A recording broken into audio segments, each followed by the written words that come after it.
welcome to the Biddeford Parsonage Museum, historical residence of Lucy Maud Montgomery during 1894-95. Come in, relax, and join us for Storytime with LM Montgomery. My name is Tiana Trowsdale, and today I'm going to be reading A Brave Girl by LM Montgomery, written for the Family Herald and Weekly Star, published in July 1899. And this here is actually a copy of the story that was in the paper.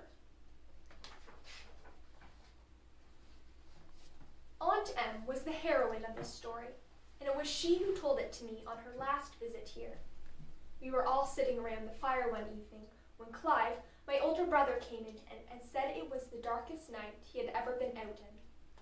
I said I was glad I hadn't gone over to see Kitty Martin that evening as I had intended, since I would have had to come home alone. "You wouldn't have been frightened to do that, would you?" said Aunt Em. "Yes, I would have been scared to death," I admitted frankly. "I'm the biggest coward that ever breathed, Aunt Em. Clive here would tell you that." Mother smiled across the table at Auntie.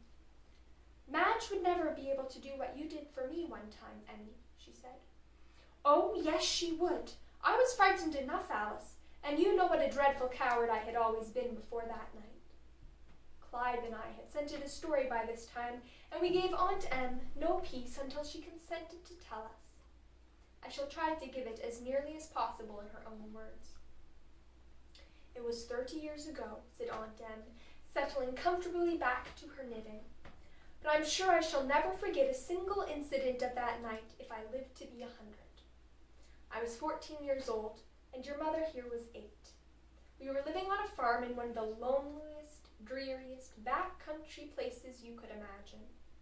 Our nearest neighbor lived 3 miles away, and we were almost surrounded by woods.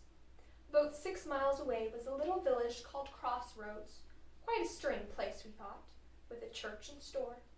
Father and Mother made frequent trips there too, but Alice and I rarely went out of sight from our own farm. We did not even get to church. We did not even get to school, and not often to church.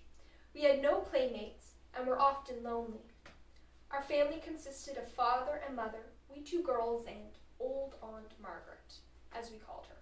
She was really no relation at all, but a trusted nurse and servant combined, and was as much a part of our household as any of us. We girls were blindly petted and spoiled by her. Looking back now, I cannot say I think she was a judicious friend by any means, for she told us so many tales of fairies and witches and spooks that our hearts were full of such nonsense. I, in particular, grew to be dreadfully afraid of the dark. You could not have persuaded me to go into a room without a light, and the mere idea of venturing out of doors alone after nightfall would fill us with terror. I know I was very foolish, for I did not really believe in Aunt Margaret's stories at all, and I honestly tried to conquer my fears, but I could not succeed, although I was very much ashamed of myself. One day, Father and Mother started on an expedition to the nearest town about 30 miles away. They intended to remain overnight and return the next day, leaving Alice and me in Aunt Margaret's care. I was very busy all day, for there was an extra amount of work for me to do, and left Alice to the care of Aunt Margaret, who was complaining greatly about her rheumatism. Alice had always been a rather delicate child and subject to attacks of croup. It was a cold day for this time of year, with a raw east wind blowing. Alice went out too much in the forenoon and would not wrap herself up. At dinner time, I noticed that she had a cough, and Aunt Margaret insisted on her staying indoors the rest of the day. She did not seem any worse by night, but Aunt Margaret took her to bed with her, insisting that she could keep her covered up warm better than I could. I went to my own little room over the kitchen and soon fell asleep. I slept soundly, for I did not know how long, when I was suddenly awakened by a glare of light in my eyes. Aunt Margaret was standing by my bed with a lamp. "Oh, Aunt Margaret, what is the matter?" I exclaimed in fright. Aunt Margaret set the lamp down on the table and wrung her hands in a manner that convinced me something serious had happened. "Alice has the croup," she moaned, "and she is dreadful bad, all fevered up and clean out of her head. I've done all I could, but 'tain't no use. She'll die on her hands, and not a soul to go for a doctor or anything, and me all crippled up with rheumatism. Oh, what's to be done?" During Aunt Margaret's speech, I had been dressing as quickly as my trembling fingers permitted. A great dread was tugging at my heart. Was Alice really in danger? My little sister whom I loved so dearly? Something must be done, but what, and who was to do it? I took the lamp and hurried into the other room, followed by Aunt Margaret, who hobbled after me, crying and lamenting dismally. She seemed to have lost all her clear-sighted calmness altogether. Alice was her pet, and the sense of her quite unnerved our old nurse. I realized that the whole responsibility rested on me, and I felt very hopeless.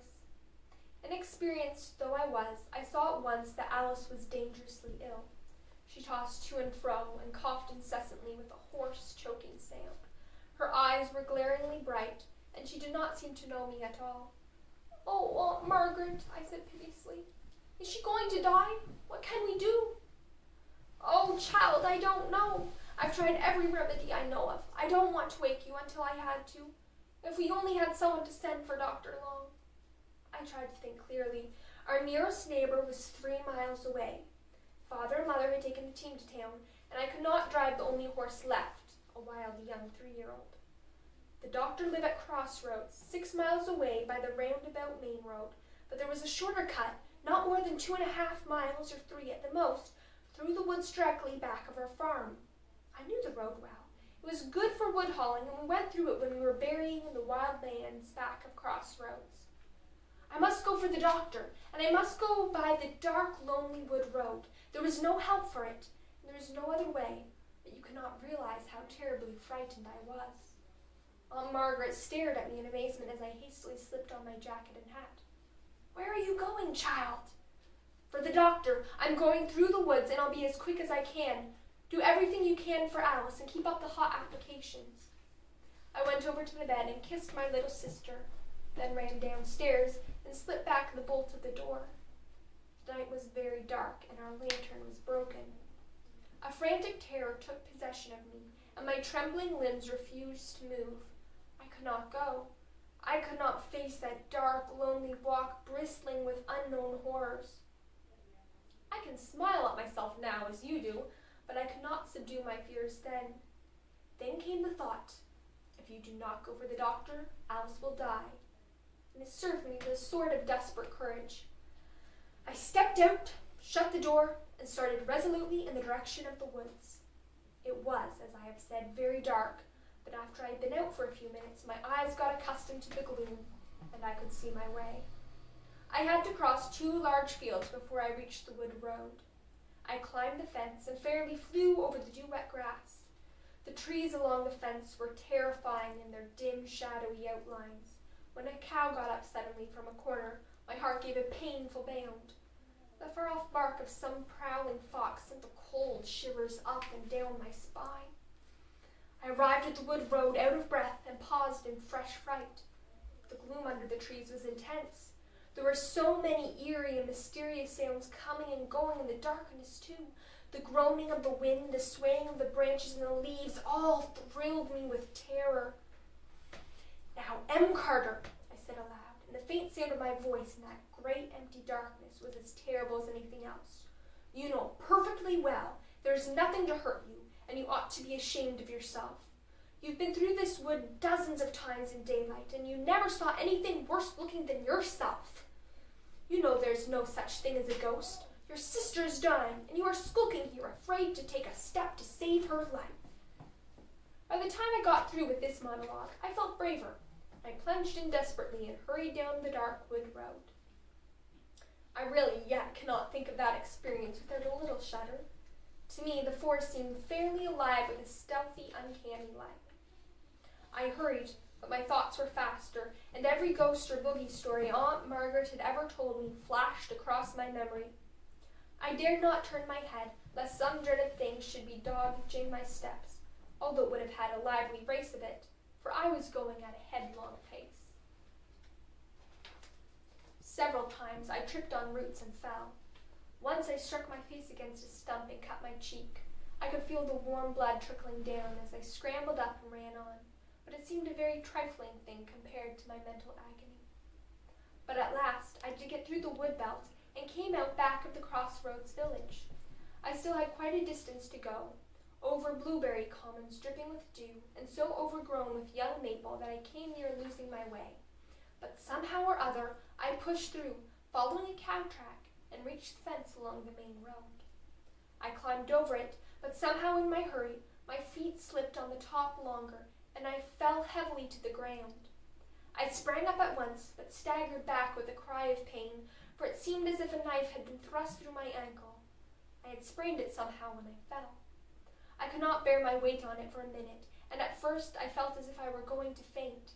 But my physical pain drove my ghostly fears out of my mind, and I set my teeth firmly. There was only one thing to do, and I did it. I got down and crawled slowly and sobbingly on my hands and knees along the roadside to the doctor's house, feeling as though I must give up with every wrench of my ankle. I crawled up to the door and rang the bell. It seemed hours to me before I heard steps inside. Then the door opened, and Dr. Long's kindly face appeared. He carried a lamp, and as the light fell over me, he fairly jumped. As well he might, for my face was all blood-stained, my hat gone, my dress torn to shatters, and I was sobbing and gasping wildly. "Bless my heart!" exclaimed the doctor. "Emmy Carter, here at this hour of the night, and in such a plight! Child, where did you come from, and what is wrong?" "Oh, please, sir," I gasped brokenly, "Alice is dying with croup. Won't you come at once? There was nobody home but Aunt Margaret and me, and I've run through the woods. Oh, won't you come right away? I'm afraid I've sprained my ankle jumping over a fence down there." "I do declare," said Dr. Long, and he picked me up as if I had been a baby, and carried me into his office. He insisted on bandaging up my ankle before he would attend to anything else, and he wanted me to stay there while he went up to her place. But I declared I must go back with him, so he harnessed his pony as quickly as possible, lifted me into Phaeton, and we started back. It seemed to me that drive would never end, but it did, of course, and we got home before Aunt Margaret thought I had time to get to the crossroads. The doctor looked very grave over Alice. He was barely in time, he said. A very little later would have been too late. It was morning before Alice was out of danger. Then Dr. Long found time to ask me how my ankle was. I had not thought much about it as I lay helplessly on the sofa and watched Aunt Margaret and him working over my sister, but when I knew Alice was safe, I began to recollect my own mishaps. "It feels as if somebody were sticking needles through it," I said, "and that isn't exactly pleasant. How long am I going to be laid up?" "Oh, not very long," said the doctor cheerily. "It's not a bad sprain, and Alice is all right, thanks to you, my brave girl." I felt myself getting very red. "Oh, I'm not brave at all," I cried. "I'm an awful coward, Dr. Long. If you knew how terribly frightened I was. At first I was sure I couldn't go at all, and every step I took I was sure some dreadful thing was just on the point of catching me. I don't believe I could do it again." The doctor laughed and said something about Shakespeare's definition of bravery. Do you know it, Claire? "The brave man is not he who feels no fear, for that were stupid and irrational, but he whose noble soul his fear subdues, and bravely dares the danger nature shrinks from," quoted Clive glibly. "Yes, that was it," said Aunt Em, "but I told him that couldn't apply to me, for I didn't subdue my fear, only just went somehow in spite of it. But that night cured me. I never was frightened in the dark after that. My ankle was all right in a few days, and Father and Mother said some very nice things to me, but my sweetest reward was the knowledge that I had really saved Alice's life." We all drew a long breath as Aunt Em finished her story and her stocking together. "I could never have done that, Auntie," I said. "I think you could have made a rose," said Aunt Em. "I would have been sure I could not do it either, but you never know what you can do unless you try."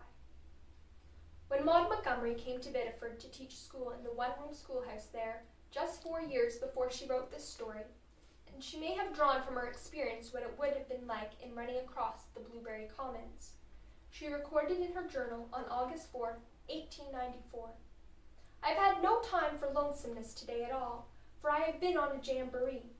A big crowd, including the Millers, went on a blueberry excursion up to Lot 11, and I went too. We left at 10, all in a big truck wagon, and had the roughest and jolliest drive imaginable. We made a day of it, and had dinner and tea in the Barrens, and laughed and talked and had a fun time. We had a merry drive home, and were a rather tough-looking, sunburned lot."